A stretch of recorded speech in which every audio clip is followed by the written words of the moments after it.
Why your kids need you involved in their education. I'm Tyler, your Wandering Therapist, and today I want to talk with you about some things that have hit home personally for me today, and they've shined some light on myself as a parent, and I want to pass them along to you because I hope that you are the kind of parents that want to make sure that you're taking good care of your kids as well here. And I want to tell you a couple of stories. I want to make the case today that our kids, especially our teenagers, even though they might not show it, they desperately need us as parents to be involved in their education. And there's a few things that are happening in our world right now that are trying to take you out. There's a battle right now that's trying to take you out of the spot as a primary educator in your kids' lives, and they're being replaced with things that most of us would find damaging and risky for our children. The first thing is, of course, teaching our kids about sexuality. How many of you, ask yourself this question, who have, let's say, kids from age 9 up, how many of you have had a discussion with your children in the last couple of months around something to do with their sexuality? Most people won't raise their hand to that question because they've been socialized into a place where talking about sexuality with their children feels taboo, and it feels awkward, and it feels like it's going to cause a rift between them because a kid sometimes acts awkward or gets silent and doesn't want to talk about those things.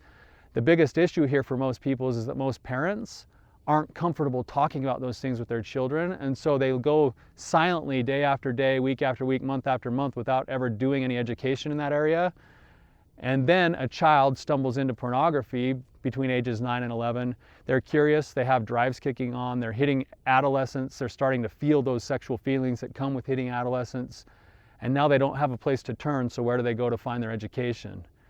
They turn straight back to the place that they found it. And the pornography industry is designed this way to make it so that a parent doesn't want to talk about sex with their children. Their child is going to get educated from the age 9 to 11 all the way up through their adulthood, and the pornography industry will do that education for them.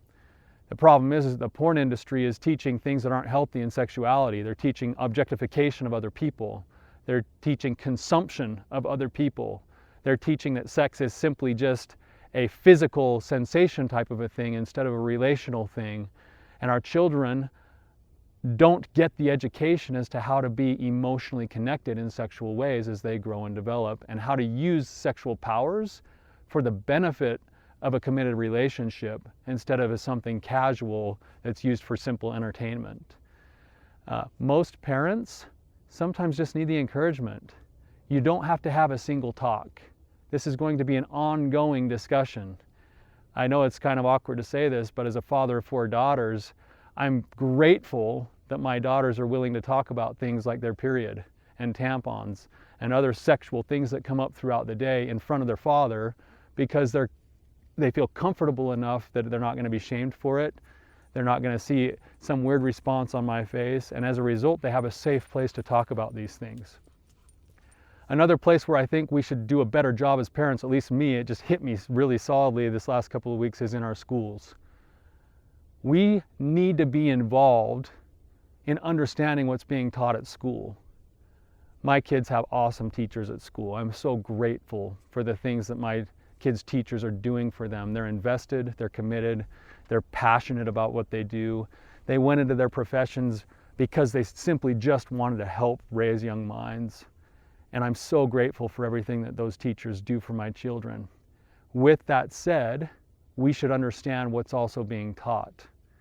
I had an experience a couple of weeks ago where my daughter came home and somehow a discussion came up between us, and she was talking to me about some struggles and challenges that she had had, and it traced back to a discussion that had happened in her psychology class at school, where they were doing some exercise on some psychological thing, and as a part of the discussion it came up that she was challenged and said that she must be questioning her own sexuality. And of course she wasn't, because she was in a relationship with a boy at the time, and she challenged back to the teacher and said, I don't think I'm questioning my sexuality. I think I'm heterosexual. I've got a boyfriend. He's sitting right next to me.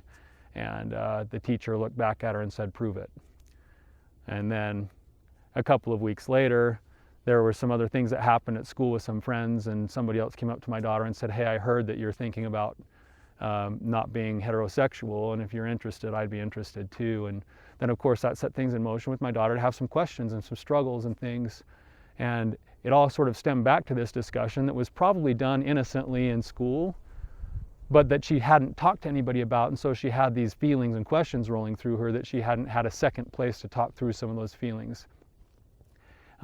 Another situation with another different daughter is that she came home with a book to read, and my daughter loves to read books. She reads sometimes a book in a day. I don't know where she got that because it didn't come from me, but she just loves to read, and so she was recommended to read a certain book, and the book was supposed to be about the founding fathers of America, but instead what the book was about slavery in America, which is fine with me. I want that to be taught. I want that education to happen with my daughters. But I want it to be taught in both places. I want my daughter to learn about the founding fathers of America, and I also want her to learn about slavery and how that plays a role. But I don't want it to be packaged up in a different way where supposedly it's one thing when it's the other thing. And it made me realize that there's probably a lot of other things that happen in our educational system right now that we should be aware, simply aware of what's being taught and how it's being taught. And I would submit that we as parents, even though we don't have the full school day to work with them, we owe it to our children to make sure that we're engaged with them, that we're understanding their homework, that we're spending time not just teaching them about the secular things, but also teaching them about the emotional, intelligent things in this world, how to challenge and talk with the teacher, how to challenge and talk with friends, how to question the things that we're learning with curiosity and let the truth start to settle in on ourselves. And that's not going to be taught unless it's being taught by you, unless it's being taught by me. You have a vital role here. God intended things from the beginning for us to have our primary place of learning to be in our own homes. And we can't afford to farm that out too much without understanding exactly what's happening. You are the greatest instrument in your child's life. You are the person who can teach them the things that matter most and can help them develop in all ways, physically, spiritually, emotionally, better than anybody else. You are the instrument that helps your child come to know God by helping to steer them to those places. You are vitally important. So spend some time with your children. Make sure you're understanding what's going on in their lives in school. Make sure you're stepping into that uncomfortable place when you're teaching them sexually, and turn it into an ongoing dialogue instead of a one-time talk. Have a great day.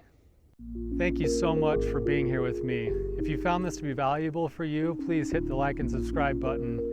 If you're facing particular struggles that you need help with or roadblocks that you're running into, please submit a question. I'd be happy to answer it for you.